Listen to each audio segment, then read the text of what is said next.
మహామంత్ర దీక్ష గురించి మరింత తెలుసుకోవాలనుకుంటున్నాను. దీన్ని ఇంట్లో కంటిన్యూ చేయడం ఎలా? సులభమైన విధానం ఏమిటంటే, ఇది ఆన్లైన్లో అందుబాటులో ఉంది. దాన్ని ఎలా చేయాలో, సరి అయిన ఉచ్చారణ తెలుసుకోవచ్చు, ఎలా పలకాలో తెలుసుకోవచ్చు.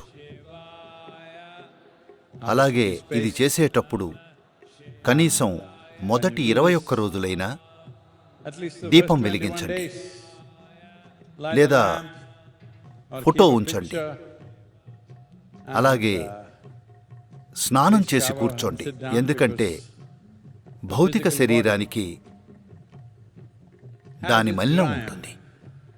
ఇది చేసేటప్పుడు లేదా జీవం తాలూకు కొన్ని పార్శ్వాలను తాకేటప్పుడు శరీరం ఒక నిర్దిష్ట స్థితిలో ఉండటం చాలా ముఖ్యం.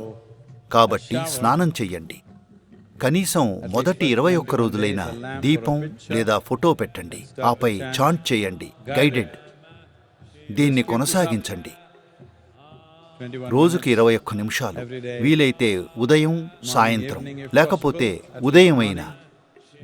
ఇది మీకు అద్భుతాలు చేస్తుంది. ఇవి 5 అక్షరాలు మీలో ఉన్న పంచభూతాలపై గొప్ప ప్రభావం చూపిస్తాయి. దయచేసి దాన్ని వినియోగించుకోండి.